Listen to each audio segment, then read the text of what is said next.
Breishit bara Elohim et hashamayim ve'et haaretz. Son las primeras palabras de la Torá. En el principio, Elohim creó el cielo y la tierra. Y hay tanto que está encerrado en esta simpleza de palabras, en esta primera frase de la Torá. Breishit es el principio de los principios. Es un inicio que en realidad no tiene un empiezo, es un inicio continuo. Es un inicio que siempre está presente, es un inicio que nunca se acaba. Y sé que no es fácil concebir estas ideas, pero trataremos a lo largo de nuestra plática de ir aclarando estos puntos. Dicen los cabalistas, dice en particular Rabbi Yitzhak Luria de bendita memoria, que Breishit tiene las mismas letras que Be'alef Tishrei, que quiere decir el 1 de Tishrei. Tishrei, sabemos, es este mes de Libra en donde suceden pues todos estos eventos, Rosh Hashanah, los Aser Yemei Teshuvah, los 10 días entre Rosh Hashanah y Yom Kippur, Sukkot, Shmini Atzeret y Simchat Torah. Es un mes pletórico de eventos y de festejos. Y según Yitzhak Luria, Breishit tiene, y no según él, aquí lo demostramos, ¿verdad? Son las mismas letras Be'alef Tishrei, que quiere decir el 1 de Tishrei. Es así como si fuera una sugerencia que el primer día de Tishrei es el inicio de todo. ¿Qué inicio? ¿De qué inicio estamos hablando? ¿Y por qué el inicio de todo? En realidad hay una fecha precisa, de acuerdo a la Kabbalah y a los sabios, en que se creó el mundo, y es el día 25 de Elul, es decir, 6 días antes. Pero justo es en el sexto día en el que se crea el hombre, y por ello es que Yitzhak Luria nos dice Be'alef Tishrei. Breishit en realidad no es la historia de la creación de los universos y de los mundos. Breishit es la creación de cada uno de nosotros, es el inicio de cada uno de nosotros, y del ser humano como grupo. Vuelvo a repetir, el día de la creación es el día 25 de Elul, y 6 días después es el 1 de Tishrei, cuando 6 días después se crea el hombre en el sexto día. Y entonces aquí estamos hablando de algo que va mucho más allá de la descripción alegórica de la creación del mundo en 6 días, con un séptimo día de descanso, en donde pues se crea todo lo que conocemos. Sí, desde luego esto es algo muy trascendente, y tendremos que explicar qué significa que el mundo fue creado en 7 días. ¿De qué estamos hablando? En realidad no estamos hablando de la creación del mundo en 7 días como los conocemos, estamos hablando de la creación de fuerzas de conciencia.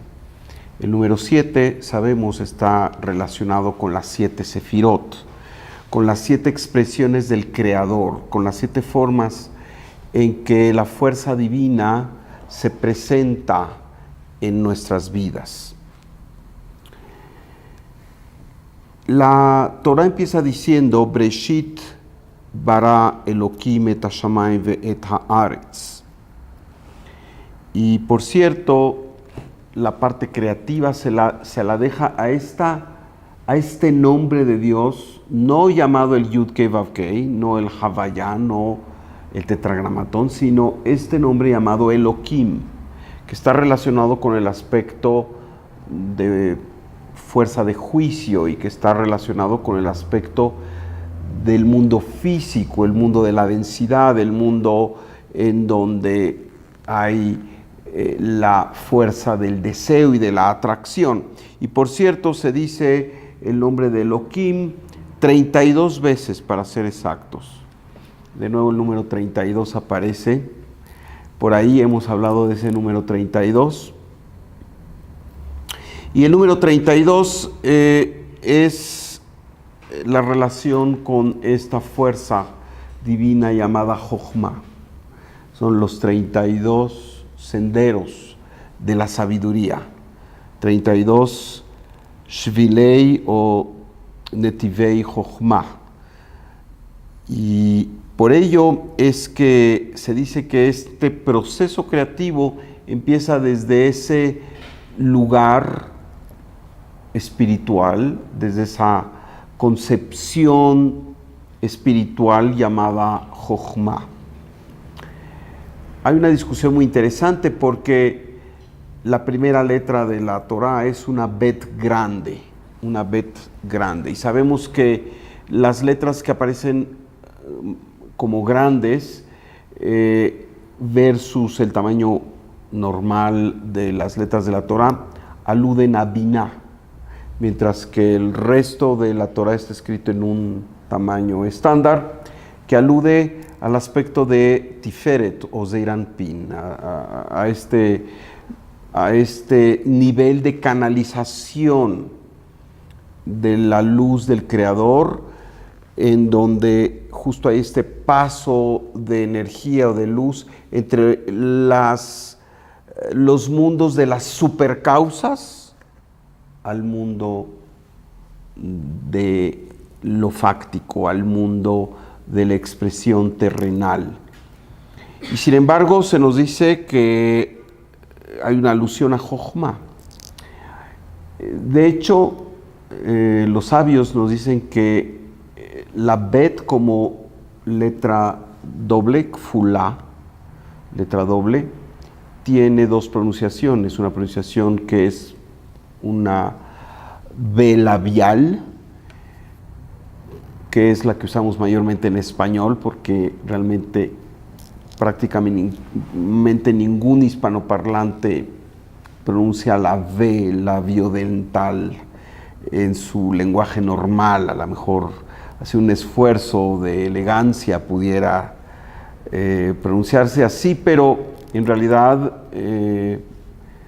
pocos son los hispanoparlantes que pronuncian la V de esta manera. En hebreo, sin embargo, sí es muy clara la diferencia y se utiliza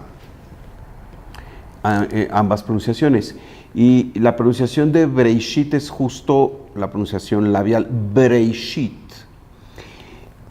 La Bet que tiene esta pronunciación de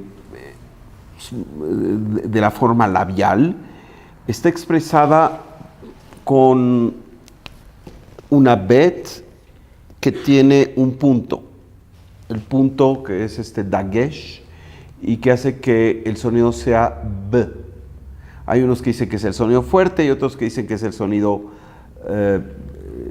suave. No importa, es el sonido labial. Pero nos dicen los sabios que este dagesh justamente es la expresión de Jochma dentro de Binah. Es la expresión de esta fuerza todavía más elevada que Binah, y que es la fuerza que la Torá nos canaliza hacia nosotros.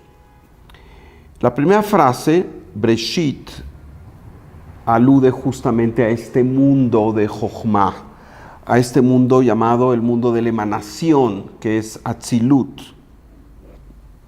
Bara Elohim, se nos dice, es el mundo de Briah, Bara, Briah, es el mundo de la creación. Et Hashamayim, los cielos, es el mundo de la formación, Yetzirah. Ve'et Haaretz es el mundo de Asiyah, el mundo de la acción.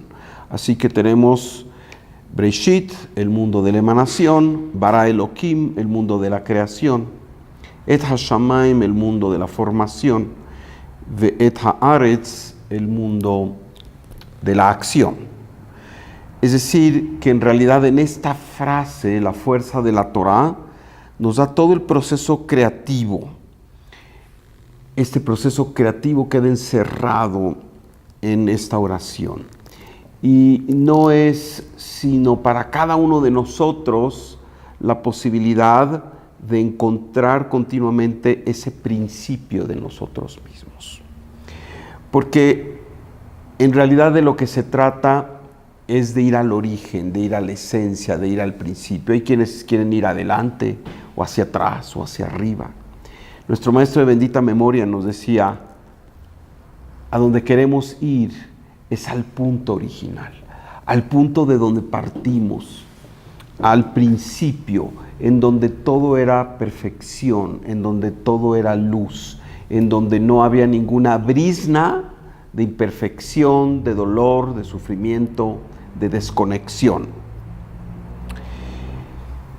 Cuando la Torah nos dice, Breshit bara Elohim et Hashamayim ve'et haaretz, quizá gramaticalmente, como nos dicen los sabios, tampoco es correcto, porque lo correcto sería decir Breshit bara Elohim Hashamayim ve'haaretz, no et Hashamayim ve'et haaretz, que quiere decir la tierra, los cielos. No es la forma que gramaticalmente sería más aceptada, pero sabemos que la Torah no es poesía ni incluye ni una sola letra de más. Nos dicen nuestros sabios que en realidad esto hace alusión a las dos formas, a los dos paradigmas bajo los cuales funciona la realidad total, y que es el sistema del juicio y el sistema de la misericordia, el sistema de la severidad y el sistema de la oportunidad, la misericordia, las oportunidades. Así que en realidad de lo que nos habla el Breshit es el secreto de poder reinventarnos en toda nuestra gama de posibilidades en todo momento. Y justamente en estos días, pues es lo conducente para tener esta visión de cada uno de nosotros de cómo podemos reinventarnos, de cómo podemos reiniciarnos, de cómo podemos plantar el principio del resto de nuestras vidas. Porque como ya lo decía alguien por ahí, en una frase un poco de la nueva era, del New Age, hoy es el principio, el resto de tus días. Y es verdad, nosotros debemos de levantarnos cada mañana para hacer lo mejor, porque es el principio. Lo que quedó atrás es parte de nuestra experiencia, es parte sobre lo cual construimos, pero en realidad lo que importa es el momento presente y lo que viene. Así que también Et HaShamayim ve'et haaretz alude a las letras Aleph y Taf, la primera y la última del alfabeto, con lo cual también se nos da la alusión de lo que los cabalistas nos han dicho siempre, la forma en que nosotros podemos incorporar la luz del Creador es a través del aspecto meditativo y de la fuerza de las 22 letras hebreas, de Aleph a Taf. Las 22 letras hebreas que aparecen aquí mencionadas en forma un tanto encubierta, con la partícula et Hashamayim, et haaretz, en realidad nos hablan de la contundencia, de la fortaleza, del sistema meditativo a través de las 22 letras hebreas. Enseguida dice, Vehaaretz haitá tohu babohu, y la tierra estaba desordenada, caótica, desolada. Vehaaretz haitá tohu babohu. Los cabalistas nos dicen que de nuevo este es una alusión, es la revelación de un secreto, y nos dicen que tohu, que tiene la relación con el elemento de desolación y de caos,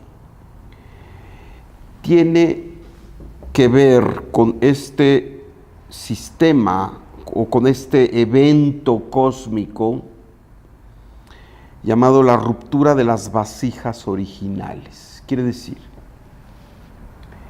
desde el punto de vista de la Kabbalah, en el principio de los principios, lo único que existía era el fulgor y la conciencia absoluta del Creador, sin ningún tipo de división, sin ningún tipo de grado, simplemente esta perfección que todo lo ilumina, esta perfección que está en todos lados, esta perfección que lo contiene todo, esta perfección que no le hace falta absolutamente nada.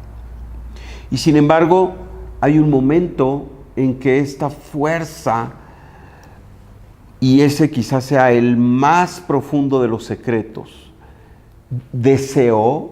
decidió crear algo diferente a sí mismo. Cuando la perfección absoluta estaba ya ahí incluida. Este es el gran misterio. ¿Por qué el Creador decidió crear algo distinto, crear algo fuera de sí? Nuestros sabios nos resuelven esto diciendo, no te preocupes de analizar eso, que ese es el secreto de los secretos, porque nunca vas a llegar a una conclusión y a lo mejor hasta pierdes la cordura. Lo que nos pueden decir nuestros sabios es de que el Creador deseó crear esta realidad fuera de sí mismo por su infinito deseo de amor y de infundir a lo creado, siendo el epítome, la opus máxima, la obra máxima del Creador, el ser humano. Y entonces la idea de la creación es haber hecho todo un escenario para infundir a los seres humanos, sus hijos predilectos, con todo tipo de abundancia, con todo tipo de bendición, con todo tipo de benevolencia. Y es ahí donde los sabios nos dicen, quédate con eso. La razón por la que el Creador creó es para llenarte de abundancia, para llenarte de felicidad, para llenarte de bendiciones. Hay gente que diría, wow, esto es algo muy distinto a lo que yo estoy pasando, ¿no? Es algo muy distinto a la historia de la humanidad. Pero bueno, vamos a ver. Esta primera acción creativa, se nos dice, fue tan contundente que estas primeras vasijas que fueron creadas para contener el fulgor del Creador no pudieron contener esta luz y se rompieron. Y en la Kabbalah se nos habla de estos 7 reyes de Edom que sucumbieron, que se pulverizaron, porque sus vasijas no pudieron contener el fulgor del Creador. Y fue hasta Babohu, en la parte de Tohu Babohu, ¿verdad?, que hubo esta rectificación, esta creación de una 8ª vasija, se nos dice en la literatura cabalista, que hizo el tikkun, la rectificación de todas las vasijas anteriores, y que este rey, un rey exaltado llamado Ben-Hadar, fue el que sí subsistió, el cuya vasija sí pudo continuar, y de ella realmente se deriva este eón, esta época de creación en la que vivimos, siendo que una primera época de creación fue totalmente destruida, se destruyó. Podríamos preguntarnos, ¿Dios en su perfección no calculó que estas primeras vasijas se destruirían, que no aguantarían el fulgor, que no serían lo suficientemente afines para procesar y revelar esta luz y tendrían que ser destruidas? Dios, en su infinito conocimiento, en su infinita sabiduría, ¿no lo sabía? ¿Fue un ensayo y error? Claro que no. Por supuesto que no. Todo esto es parte del gran proceso creativo. Y entonces tenemos que esta destrucción de estas primeras 7 vasijas en realidad aluden a la primera fuerza que fue creada. Y la primera fuerza que fue creada, nos dicen los cabalistas, y en particular esto en forma maravillosa es explicado por el rabí Yehuda Ashlag de bendita memoria, este gran cabalista contemporáneo que falleció en los años 50 del siglo XX y que tradujo todos estos conceptos tan grandilocuentes y difíciles de entender y difíciles de aterrizar a nuestra vida y difíciles de derivar de ellos algún mensaje práctico. Él lo hizo. Y él nos presenta con esta idea de que lo primero que realmente se creó, el diferenciador entre algo que no existe fuera del Creador y algo que existe fuera del Creador, es un aspecto llamado deseo. El Creador no tiene deseo, el Creador tiene la voluntad de la expansión. Y aquello que fue creado nuevo, fuera de la condición esencial del Creador, fue lo que llamamos vasija. ¿Y vasija qué es? Vasija es un receptáculo. Vasija es el aspecto de deseo. Y esta es la verdadera creación. La capacidad de alguien fuera de Dios de atraer y desear la luz del Creador para volver a Él. De tal forma que en este acto de desear la luz del Creador, esta nueva entidad creada, llamada la vasija, se vuelve tan afín que de nuevo se funde con el Creador y se vuelve uno. Y esta es la idea.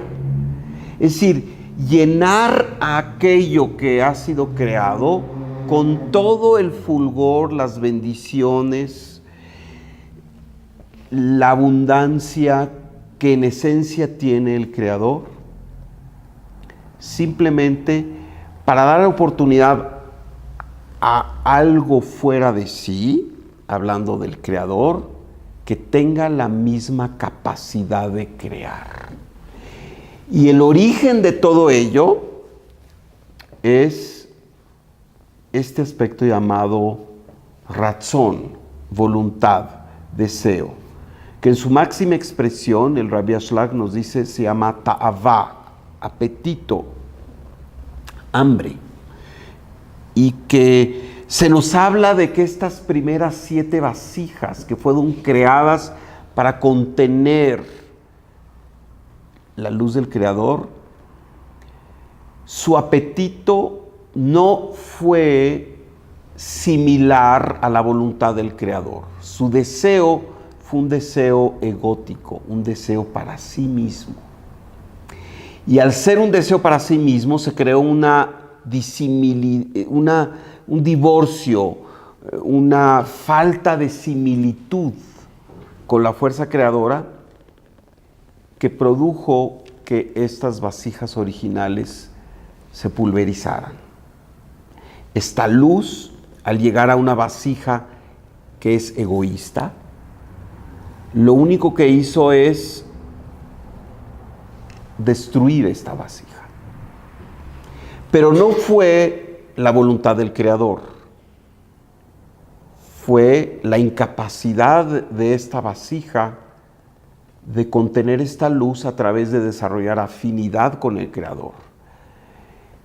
Y la afinidad con el Creador es este amor incondicional. Esto no lo hubo en un principio y estas vasijas fueron destruidas. ¿Hubo una falla en el plan? Claro que no.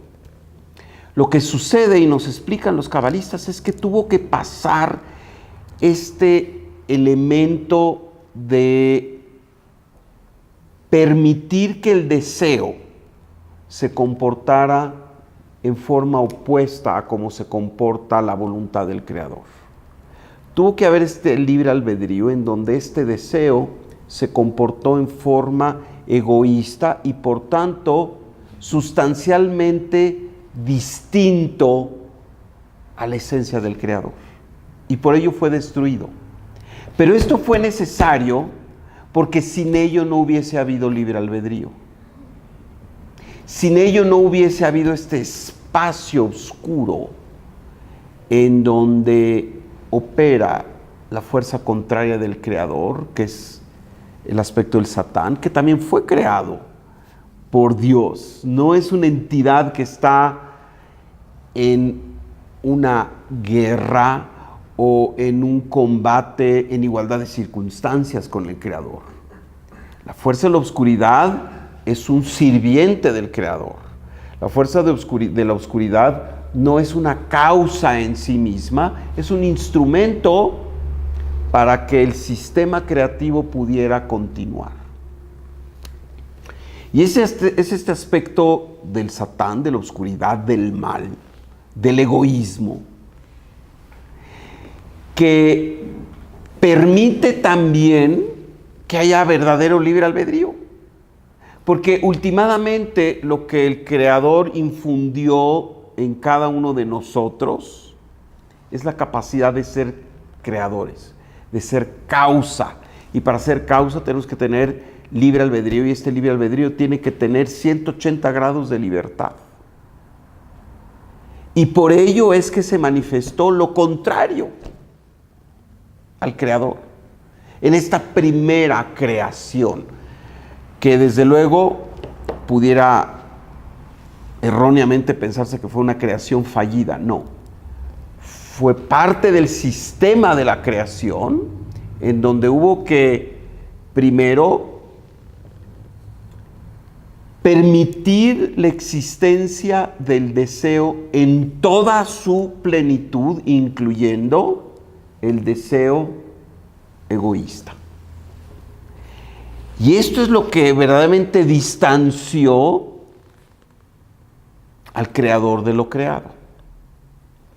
Este intenso deseo, nos dicen los cabalistas, se presenta en lo último que fue creado, después de las luminarias y las plantas y los animales.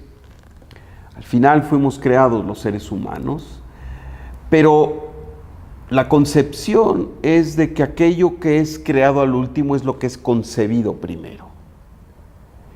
Y el Creador concibió primeramente a este ser, a Bnei Enosh, al ser humano, a los hijos de Adán, para contener toda su luz, manifestar su luz en otro ámbito y al así hacerlo regresar al ámbito original de luz total.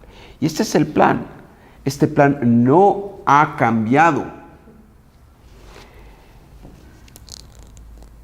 Por ello es que esta segunda creación con este rey llamado Ben-Hadad, en donde una vasija virtuosa que sí pudo contener el fulgor del Creador, es esta vasija que justamente representa el aspecto de la rectificación, del tikkun. Y lo que la Torá nos narra en cuanto a la historia de Adán, el primer hombre, de Javá, la primera mujer, de sus hijos, Caín y Abel, y el resto de la descendencia, no es más que una réplica a un nivel, digamos, más cercano a la realidad terrena, aunque no podemos decir que Adán es una realidad terrena, es una realidad que está arriba de lo terreno, pero sin embargo tuvo que suceder para que todo el aspecto creativo en donde aparecemos los seres humanos, hoy casi 7.300 millones de ellos, con esta partícula que el mismo Creador insufló dentro de cada uno de nosotros y lo hace cada vez que amanece, cada vez que despertamos y agradecemos, así es, agradecemos que de nuevo somos insuflados con esta partícula de Él y de vida, que es nuestra alma. Y nuestra alma es deseo. Y lo que estamos haciendo aquí por vidas y vidas y vidas es justamente rectificar la desconexión o lo que se llama el pecado de Adán. Puesto que Adán en su momento también tuvo este libre albedrío y lo usó en forma egótica, lo usó en forma que no era para servir a la creación. De hecho, se dice que Adán, antes de unirse a Javá, tenía otra esposa cuyo nombre no es bueno pronunciar, Lilith. A lo mejor las feministas se enojan conmigo, pero esa es la recomendación. Y Adán cohabitó con este ser que ni siquiera era un ser físico, era un ser etéreo, pero que representaba el aspecto del deseo de recibir para sí mismo. Y con este ser impuro, Adán engendró múltiples seres también impuros, que finalmente se nos dice son los que tuvieron que ser rectificados a través del diluvio. Y hablaremos de eso en la próxima porción de Noaj. Pero baste entender que estamos aquí en esta posibilidad de ser como Dios. Y para ser como Dios tenemos que tener deseo y tenemos que tener libre albedrío. Y el libre albedrío nos dice cómo manejamos nuestro deseo. Es harto difícil, puesto que inclusive nuestro Padre Celestial o nuestro Padre, del cual venimos los seres humanos, Adán, aun cuando estuvo tan cerca del Creador y tan cerca de los eventos, espiritualmente originarios de la causa, se equivocó también. Y estamos aquí todos, hombres, mujeres, rectificando esta equivocación, que finalmente es la rectificación del deseo que no es un deseo afín a la luz. La Torá nos dice, Vayehi or, que haya luz. Esto fue en este proceso inicial, que haya luz. Quiere decir, el Creador, la fuerza suprema, insufló su esencia a la vasija, a cada uno de nosotros. Esa es la luz que nos entrega. Y por ello decimos que cada uno de nosotros es una partícula de la divinidad. Y este proceso de Vayehi or es cada vez que nacemos, cada vez que despertamos quizá, somos insuflados con esta alma. Y este aspecto de Vayehi Or es la fuerza que nos da todos los días este ser supremo en forma amorosa para superar todo el aspecto de la oscuridad.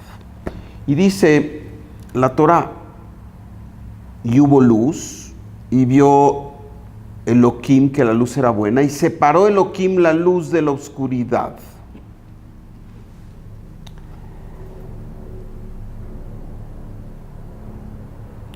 Vayar Elohim et haor kitov, vayavdel Elohim ben haor u ben hachoshech.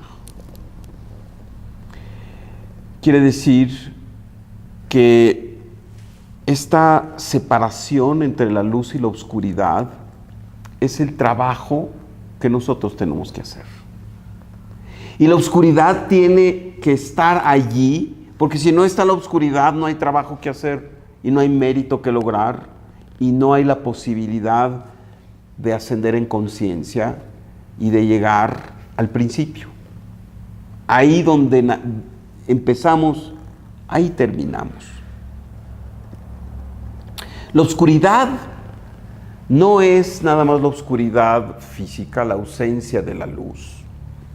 La oscuridad es lo contrario a la fuerza suprema del deseo de impartir, de la voluntad de impartir. La oscuridad es el deseo de recibir para sí mismo, como nos dicen los cabalistas. Es Ratzon lekabel, el deseo de recibir para sí mismo, nos dice el Rabbi Ashlag. Y como hemos dicho, la verdadera creación no es más que esto que salió de la nada, el Yesh Mi'ein, que es algo distinto a la fuerza creadora, que es el deseo. Y que por lo que hemos explicado, este deseo tuvo que expresarse en su forma luminosa, pero también en su forma oscura. Estamos aquí para separarnos de la oscuridad, todo lo que ello significa. Separarse de la oscuridad significa el no permitir que la fuerza del ego sea la que dirija nuestras intenciones.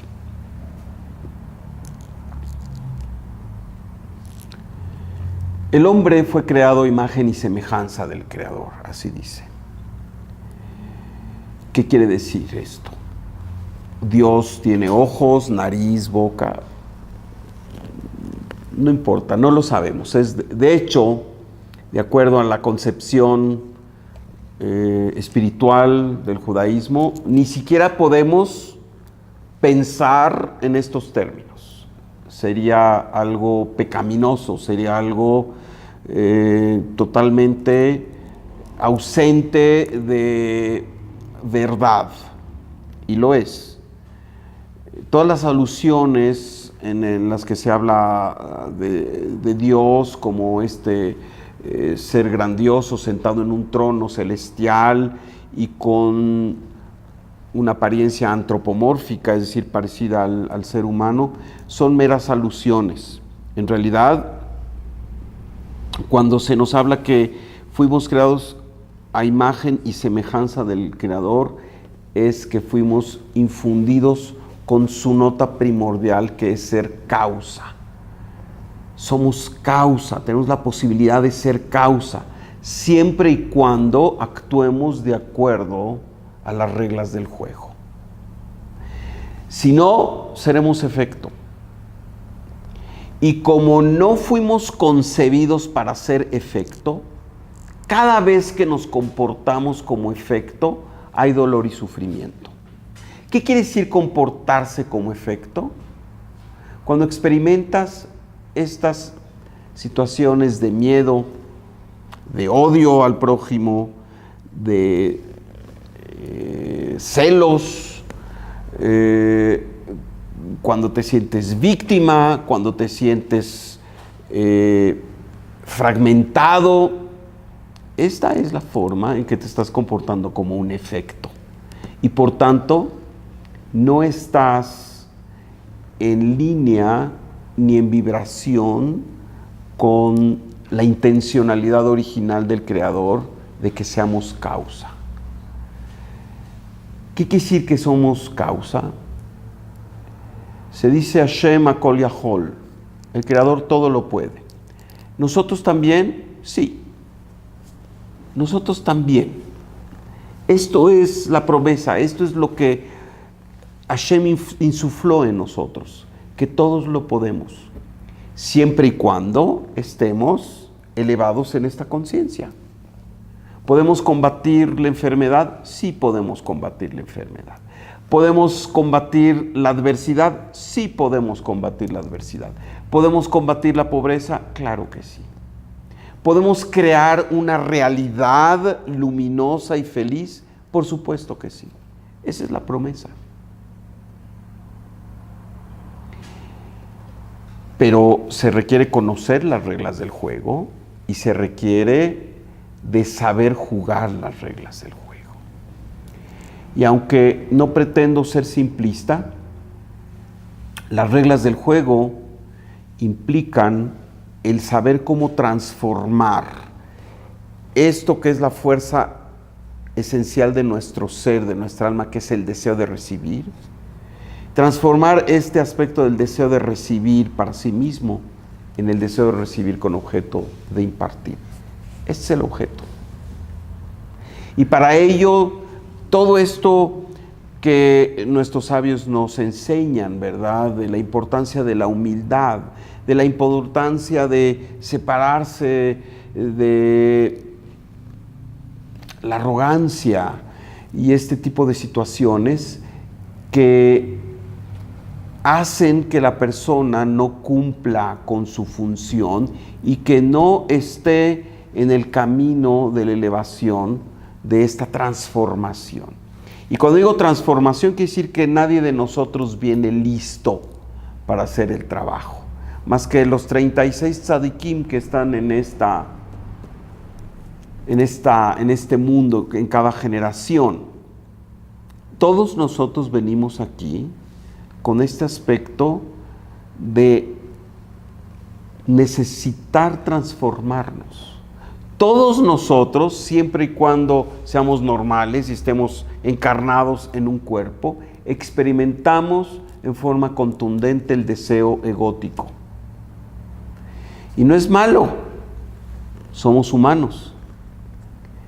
Lo importante es estar en la conciencia de saber qué hacer con ese deseo egótico y saber que si nosotros dejamos que ese deseo rija nuestra vida, terminaremos como los 7 reyes de Edom que fueron destruidos.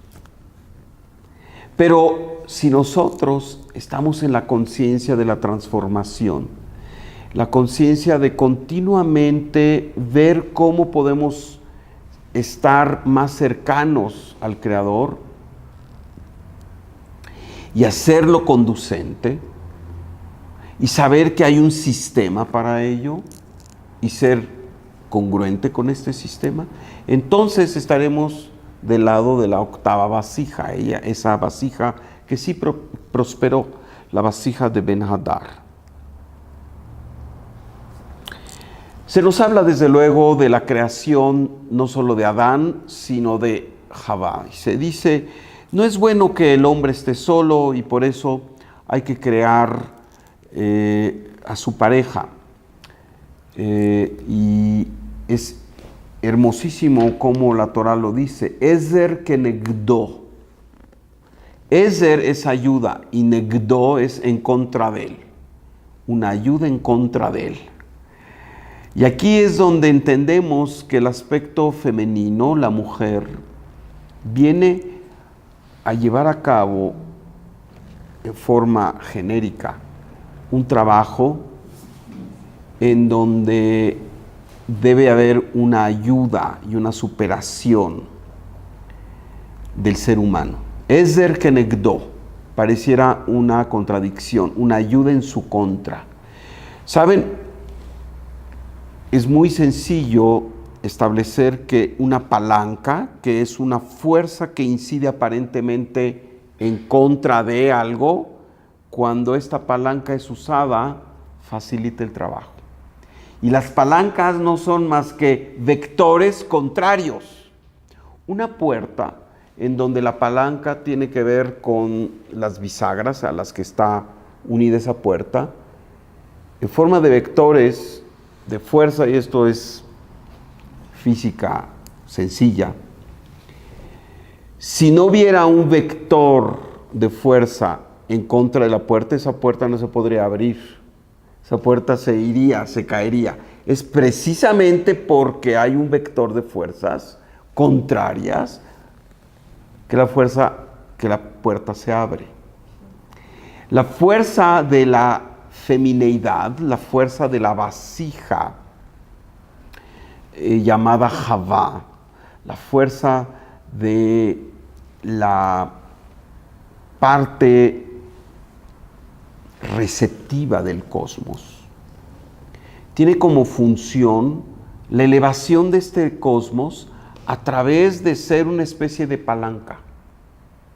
Y por ello, en la tradición judía se dice que el hombre no puede trascender en este mundo sin estar casado con una mujer. Sobre la mujer se dice que es muy deseable que tenga su pareja y que esté casada, pero no hay una exigencia en su trascendencia como lo hay para el hombre. El hombre, se nos dice, si no está casado, si no tiene a su mujer, si no tiene por lo menos un hijo y una hija, no puede trascender y tiene que reencarnar. Son las palabras de los cabalistas. Ezer kenegdo, la mujer en este sentido viene a ayudar al género masculino a trascender.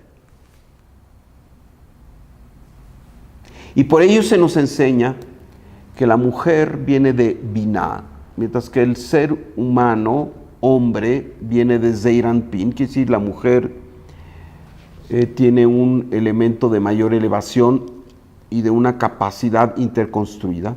Y por ello, por ejemplo, en la tradición espiritual judaica, la mujer no tiene que llevar a cabo ciertas obligaciones que el hombre sí. La mujer no tiene que rezar todos los días, la mujer no tiene que ponerse tefilín o talit.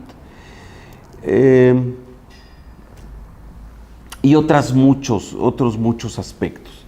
Hay quienes dicen, bueno, es que esta era la postura muy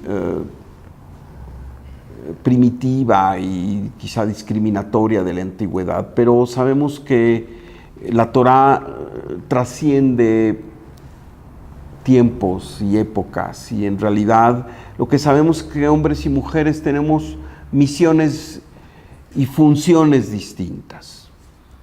Y la mujer tiene este aspecto interconstruido de mayor compasión en general. Desde luego que hay mujeres muy malas y hay mujeres asesinas, pero en general podemos decir que el hombre tiene mucha más proclividad a la destrucción, a la negatividad que la mujer. La mujer tiene interconstruido este aspecto de Binah, este aspecto de la compasión y de la misericordia mucho más acendrado que el hombre. Y por ello son estas dos polaridades, masculina y femenina, y por eso es que Adán no progresó solo. Y bueno, ahí se nos dice que vivían en el jardín del Edén y que todo iba muy bien hasta que Dios, habiéndoles prevenido de que podían hacer todo lo que quisieran y podían comer de todos los frutos de este hermoso jardín, a excepción del fruto del árbol del conocimiento del bien y del mal. Y justo ahí se nos relata que un ser llamado la serpiente, Nahash, dice que era la más desnuda de todas las criaturas. Está uno desnudo o no. Así dice que la Nahash era el ser más desnudo de todas las criaturas. ¿Qué quiere decir? Cuando se habla de esta desnudez, se habla de este aspecto totalmente contrario a la fuerza de la benevolencia del Creador. Y fue Eva, justamente, a iniciativa de la Nahash, de la serpiente, que invitó a Adán a que comiese del fruto prohibido. Y bueno, esta situación que pareciera inocua, y bueno, pues comió de una manzana. Alguien dice que es manzana, otros dicen que era uva, y así hay toda una serie de interpretaciones de cuál era este fruto prohibido. Pero viéndolo cercanamente, el haber comido un fruto hace que Dios tenga que enojarse y que negar la existencia edénica a esta primera pareja. Sabemos que la Torah es código y es una serie de alusiones. En realidad no es que Adán y Eva hayan comido de una fruta y por eso Dios los castigó. En realidad todo esto nos habla de la posibilidad del libre albedrío usado no para el bien de la creación. Y por ello es que fueron expulsados de este lugar de la vida eterna, del Gan Edén. Y por ello es que el aspecto de la oscuridad tiene más beligerancia en la vida humana que en el origen edénico, en donde nos encontrábamos todos como una sola alma en Adán y Eva. Pero la verdad es que no es que el comer de una fruta hizo que Dios se enojara. Realmente todo esto es una alegoría para darnos a entender que el ser humano finalmente fue infundido con esta capacidad de causa, y esta capacidad de causa conlleva el libre albedrío, y el libre albedrío conlleva el riesgo del egoísmo. Y el egoísmo es lo opuesto a la fuerza creadora. Y tuvieron que ser expulsados porque experimentaron y manifestaron esta primera pareja, Adán y Eva, la fuerza del egoísmo. Y es lo que venimos a corregir. Y la fuerza del egoísmo se manifiesta, como ya lo he dicho, en todos estos seres impuros que fueron engendrados en relaciones sexuales ilícitas.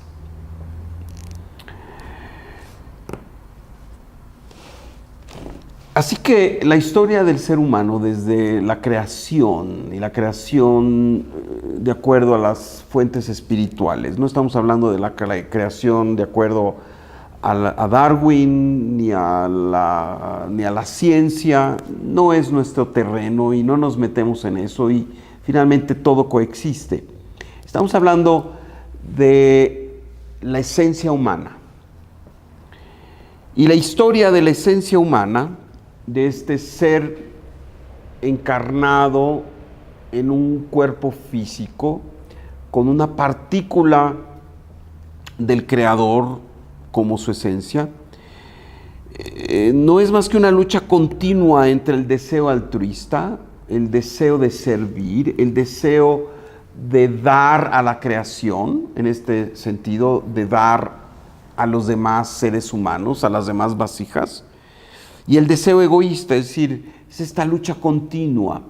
Y esto se manifiesta en las grandes causas de la humanidad y se manifiesta en los grandes errores de la humanidad y de los individuos, ¿verdad? Las grandes equivocaciones y el dolor y el sufrimiento que infundimos unos a otros en forma innecesaria. No es más que es esta parte del error de la causa inicial, ¿verdad? Para la que fuimos creados. Y este error es el haber preferido el aspecto del deseo de recibir para sí mismo versus el deseo de recibir, sí, recibir porque somos receptorios, pero con el objeto de impartir. Es decir, hay que pasar por la experiencia del intenso deseo de recibir. No nos podemos ausentar de ello. No podemos ser campeones sin haber pasado la prueba. No podemos ser los atletas olímpicos sin haber corrido el maratón. Tenemos que enfrentarnos, pasar los fuegos del deseo y ahí, en este lugar intenso, en este lugar de intenso deseo, tener la inteligencia y la valentía de llevar esta fuerza maravillosa, creativa, al buen destino. Ahí es donde podemos resumir que está la gran trascendencia del ser humano o la gran equivocación y el dolor y el sufrimiento más grande que como género humano hemos creado, el deseo de recibir para sí mismo. Solo es al remontar este aspecto del deseo que alcanzamos la verdadera trascendencia, la verdadera felicidad y el verdadero propósito para lo cual fuimos creados. Y entonces le damos, como decimos, Nahat Ruach Leboreinu, le damos felicidad a nuestro Creador. ¿Cuándo? Cuando podemos remontar el aspecto del deseo de recibir para sí mismo, cuando podemos retornar a Él. Y ¿qué es retornar a Él? Él es estar en afinidad de forma, en afinidad de mentalidad. El Creador es absoluto dar. Nosotros no podemos ser absoluto dar. No somos el Creador. Tenemos una partícula del Creador. Pero sí podemos, en momentos, tomar lo que el Creador nos da y tomarlo para nosotros y para ser felices y para llenarnos de abundancia, pero en el así hacerlo, también servir a la creación y ser afín al Creador, ser como el Creador, en donde también irradiamos esa luz a través de nuestros recursos, a través de nuestra sabiduría, a través de nuestras acciones, de nuestro servicio a los demás, a través de crear el bien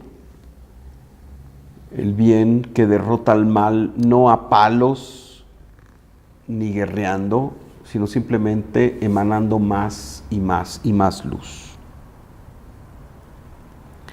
Así que, así como fuimos expulsados del Edén, en nuestra versión de Adán y Eva que todos tenemos, así la idea es regresar a este jardín del Edén.